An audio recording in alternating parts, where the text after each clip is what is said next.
Hello everyone, मैं Dilip Sharma, director and founder of GKCI. स्वागत है आप सभी का ग्लोबल कृषि कोचिंग इंस्टीट्यूट के इस यूट्यूब चैनल पर। जैसे कि आप मेरे वीडियो देख ही रहे होंगे, एक अलग अलग टॉपिक पे वीडियो लेकर आता हूं और एग्रीकल्चर सेक्टर में जितने भी एग्री कॉम्पिटिटिव एग्जाम है उस एग्जाम में इस तरीके से क्वेश्चन पूछे जाते हैं। उम्मीद करता हूं कि ये वीडियो आपको अच्छा लगता होगा। यदि वीडियो आपको अच्छा लगता होगा तो इसे ज्यादा से ज्यादा कृषि विद्यार्थी तक शेयर करें।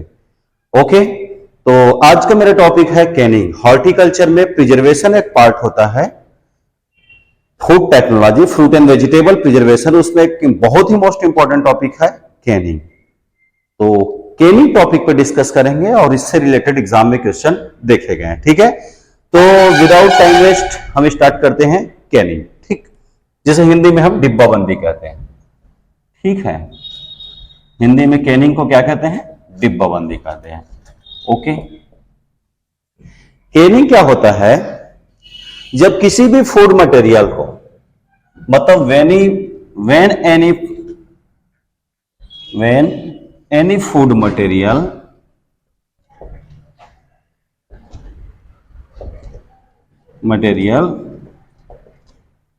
filled in tin box, ये इंपॉर्टेंट पॉइंट है। When any food material filled in tin box with liquid material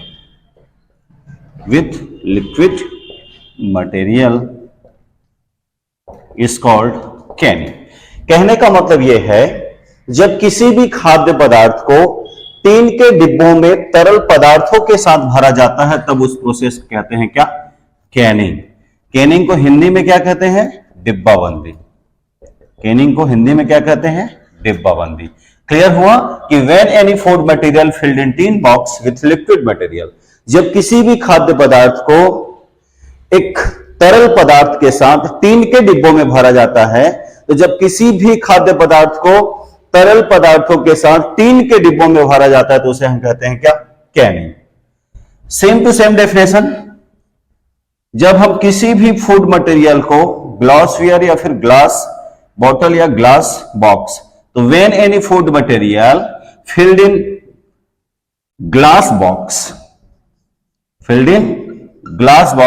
तो जब किसी भी खाद्य पदार्थ को तरल पदार्थों के साथ कांच के डिब्बों में भरा जाता है, तो जब किसी भी खाद्य पदार्थ को कांच के डिब्बों में भरा जाता है तब उस प्रोसेस को क्या बोलते हैं?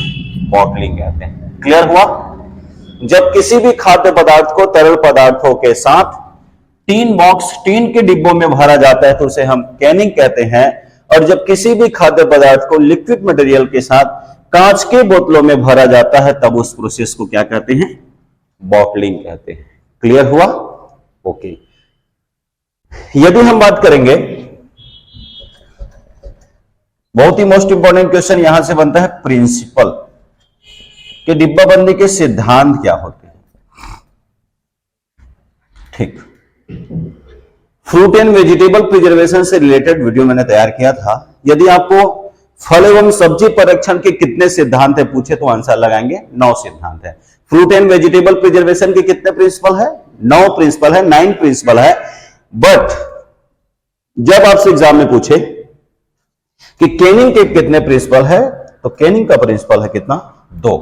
ठीक है, याद रखना, इस क्वेश्चन का हमेशा जो आंसर है ए बी दोनों जाता है। ठीक है, तो कितने प्रिंसिपल है? 2। फर्स्ट हम प्रिंसिपल की बात करेंगे, principle of high temperature.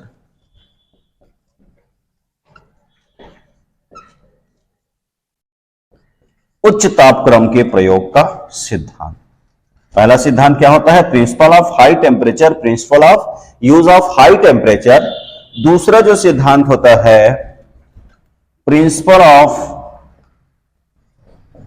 Use of air tight container. Air tight container कहने का मतलब यह है वायु अवरुद्ध पात्रों का प्रयोग। इसमें ऐसे पात्रों का प्रयोग करना है जिसमें हवा प्रवेश ना कर सके। क्लियर हुआ? याद रखिएगा, यदि डिब्बाबंदी के कितने सिद्धांत है पूछे तो आंसर लगाएंगे 2। कौन कौन से सिद्धांत है? तो फर्स्टली लगाएंगे प्रिंसिपल ऑफ हाई टेम्परेचर, अत्यधिक तापक्रम के प्रयोग का सिद्धांत, और नेक्स्ट वन आप आंसर करेंगे principle of use of air tight container, वायु अवरुद्ध पात्रों का प्रयोग। क्लियर हुआ? ओके। केनिंग में दो तरीके से हम देखते हैं। इसमें यदि क्वेश्चंस की हम बात करेंगे तो जो नेक्स्ट क्वेश्चन दिखाई देता है, step of canning and type of can. Clear है? Step of canning and type of cans. Next मैं आपसे डिस्कस करूंगा स्टेप ऑफ केन, डिब्बाबंदी के चरण क्या होते हैं, कौन कौन से स्टेप्स हैं। ठीक है, स्टेप्स ऑफ केन। यदि आपसे एग्जाम में पूछे कि डिब्बाबंदी के कितने स्टेप है तो आंसर लगाएंगे 7 स्टेप। कितने स्टेप है? 7। ओके। एक बात और बताना चाहूंगा, जब कभी भी से क्वेश्चन पूछा जाएगा तो हमेशा डिब्बाबंदी का जो स्टेप है उसको सीक्वेंस से बताइए। इसका फर्स्ट कौन सा सीक्वेंस है, सेकंड पे कौन सा आएगा, थर्ड पे कौन सा आएगा। क्लियर? तो वो क्वेश्चन मैं आपको बता दूंगा। फर्स्टली हम बात करेंगे selection of site. Selection of site, स्थान का चुनाव करना, स्थान का चुनाव करना। दूसरा जो है इसका step, sterilisation of cane.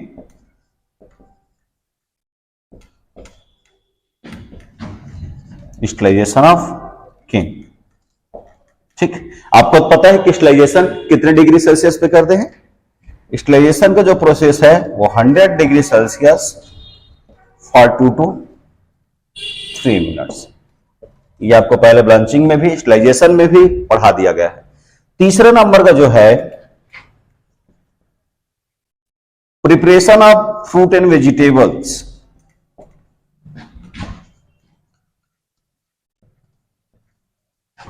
Fruit and vegetable, फल और सब्जी को क्या करना? तैयार करना। ठीक है। फर्स्ट जो स्टेप बोला मैंने, selection of site, site selection करना है, स्थान का चुनाव। दूसरा जो है स्टेरिलाइजेशन ऑफ केन, जो डिब्बा है उसको क्या करना है अपन को? स्टेरिलाइज करना है। देन थर्ड पॉइंट पे बात करेंगे हम preparation of fruits and material, fruits and vegetable, जो सब्जी और फल है उसको क्या करेंगे? तैयार करेंगे, उसको कट करेंगे। देन फोर्थ नंबर पे जो प्रोसेस आएगा यहीं से आपको स्टार्ट करना है, सिंगल स्टार लगाइएगा। नेक्स्ट जो प्रोसेस है वो अप्लाई किया जाएगा, उस प्रोसेस का नाम है ब्लांचिंग। क्या है? ब्लांचिंग। दूसरे फिफ्थ नंबर पे जो प्रोसेस आता है उसको हम लोग बोलते हैं, जो तैयार किया जाता है, मेकिंग जो प्रोसेस होता है उसको बोला जाता है क्या? प्रोसेसिंग। ठीक। 6 नंबर पे जो प्रोसेस आता है प्रोसेसिंग के बाद, उसे हम कहते हैं एग्जॉस्टिंग। प्रोसेसिंग के बाद कौन सा आता है? एग्जॉस्टिंग आता है। ठीक। 7 नंबर की बात करेंगे, मोस्ट इंपॉर्टेंट क्वेश्चन, सीलिंग। कौन सा? सीलिंग। इसी को याद रखिएगा। ब्लांचिंग, ब्लांचिंग के बाद क्या आता है? प्रोसेसिंग, प्रोसेसिंग के बाद क्या आता है? एग्जॉस्टिंग, और एग्जॉस्टिंग के बाद आता है क्या? सीलिंग। चलिए यहां पे कुछ इंपॉर्टेंट जो क्वेश्चन है जो टेम्परेचर के बेस पर पूछा जाता है उसको मैं आपको बता देता हूं। जैसे यहां पे ब्लांचिंग वाला बात है, कौन सा है? ब्लांचिंग। तो एग्जाम में पूछा जाएगा कि ब्लांचिंग कितने डिग्री सेल्सियस टेम्परेचर पे किया जाता है, तो बताइएगा 100 डिग्री सेल्सियस। ब्लांचिंग का जो प्रोसेस है वो कितने डिग्री सेल्सियस पे किया जाता है? 100 डिग्री सेल्सियस। प्रोसेसिंग की बात करेंगे, very most important question, note करके लिख सकते हैं इसे आप। यदि फ्रूट की बात करेंगे, फ्रूट को कितने डिग्री सेल्सियस टेम्परेचर पर प्रोसेस किया जाता है, तो प्यारे बच्चों आंसर लगाएंगे 100 डिग्री सेल्सियस। फ्रूट को कितने डिग्री सेल्सियस पर प्रोसेस किया जाता है? 100 डिग्री सेल्सियस पर किया जाता है। यदि हम वेजिटेबल के केस में बात करेंगे तो वेजिटेबल को प्रोसेस किया जाता है 116 से 121 डिग्री सेल्सियस टेम्परेचर। बहुत ही मोस्ट इंपॉर्टेंट क्वेश्चन है। फलों को कितने डिग्री सेल्सियस तापक्रम पर संसाधित किया जाता है, तो 100 डिग्री सेल्सियस। सब्जियों से बने खाद्य पदार्थ या सब्जियों को कितने डिग्री सेल्सियस पर प्रोसेस किया जाता है, तो 116 से 121 डिग्री सेल्सियस तापक्रम पर किया जाता है। देन नेक्स्ट वन क्वेश्चन, यदि आपसे एग्जाम में पूछे एग्जॉस्टिंग, एग्जॉस्टिंग तो मालूम होगा, the removal of air from Canning bottle. किसी भी कैनिंग बोतल से एयर को रिमूव करना, एयर को बाहर निकालने की जो प्रक्रिया है उसे हम एग्जॉस्टिंग कहते हैं। और एग्जॉस्टिंग की प्रक्रिया 80 डिग्री सेल्सियस तापक्रम पर कितने डिग्री सेल्सियस, कितने मिनट के लिए? 10 मिनट। ठीक, 80 degree Celsius for 10 minute. Exam में पूछा भी जा सकता है कि एग्जॉस्टिंग की प्रक्रिया कितने डिग्री सेल्सियस तापक्रम पर अपनाया जाता है, तो 80 डिग्री सेल्सियस।